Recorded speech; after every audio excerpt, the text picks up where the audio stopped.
I was involved in karate in university and always had an interest in martial arts. And I had friends in other schools in Boston. We were doing Okinawan karate for several years. It was all the conditioning and sparring, and we were the walking wounded. And it didn't seem to me that that was a healthy thing to be, so Tai Chi was actually high on my list of things to delve into. Looked at teachers in New York as well. This was a great opportunity to learn from Sifu in Boston, so we jumped on it.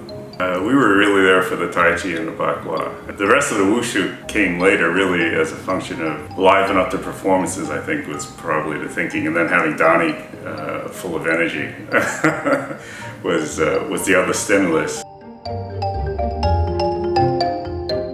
It might have been like a factory building or something. It's kind of a long rectangular shaped room. A bunch of us got roped into refinishing the floors. I have vague memories of sanding and stuff like that, and painting as well somehow. Once you got a bunch of bodies in there, it was difficult to see what was going on, so Sifu would get up on a box.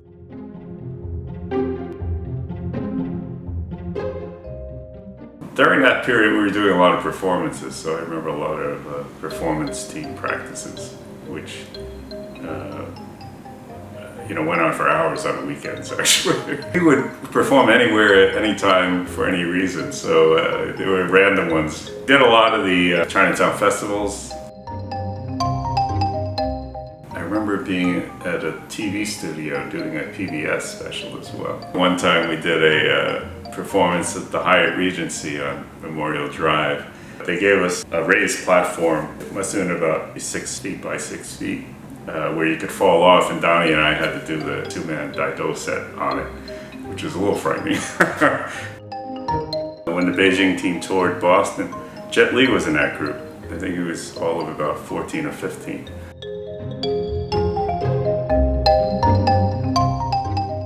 When we came back to the school at Taitung, the coach was showing Donnie how to take my head off with the Daido. And we ended up learning the form for the two-man set from him, and then we performed it repeatedly. Of pinky or so. Yeah. I lost the fingernail through one of our late night sessions.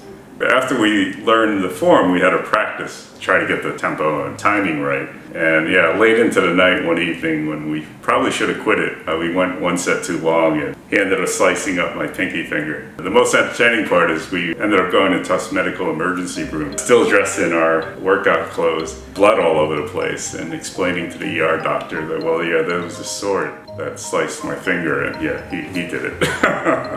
Donnie was a great coach as well, even though he was young at the time. His knowledge was way beyond any of us, and I learned a lot from him, and it was fun.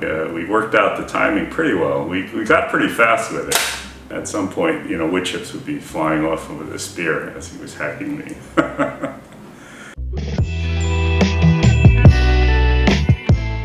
In those early days, we were always testing Sifu. In spite of our respect for her and her knowledge, most of us kind of just, let's see what happens kind of thing. And she would always be throwing us around. Late into the evening, some of the bigger guys, football-sized guys would be pushing down on her, and she would just turn and throw them off their balance, which constantly amazed us. She was always very focused, even on a downtime. A lot of our interaction be talking about something that's related to martial arts. Well, a lot of us have come from other styles and other forms of martial arts where, you learned it a very traditional way. And here was something refreshing from our perspective.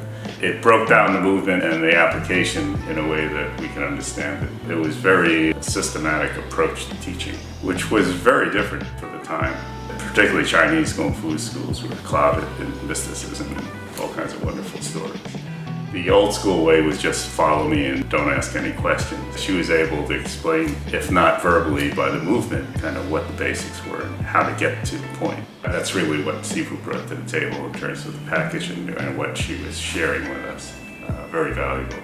We all enjoyed being part of this.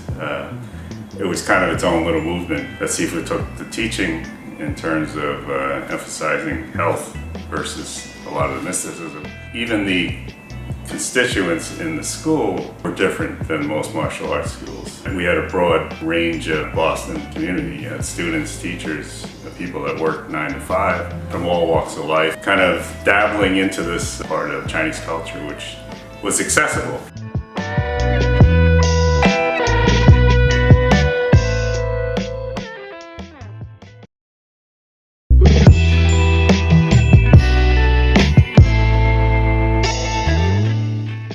Yeah, part of the stretching ladder.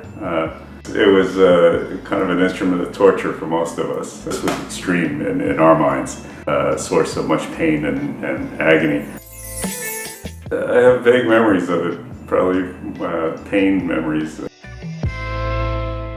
The stretching was probably the regimen and the discipline and the attention to the amount of stretching was actually the basis for a lot of the movement that we hadn't seen in other places.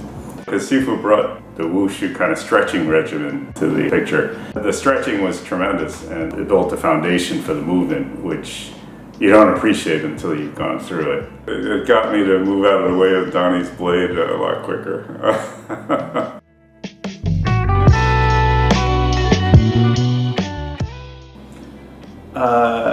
I don't remember doing any work on it, thankfully, so there must have been enough other people where I got away without doing anything. That was a bigger space, and it had the curtain that separated the back area of the classes. The attendance was actually pretty big. We had full schedules of classes. The classes were full, the back area was full inside, and then we would go outside as well. But the most I remember is the 3-hour sessions on the weekends. Trying to get a bunch of office people as we were to Donnie's level, so Donnie would be happy performing with us.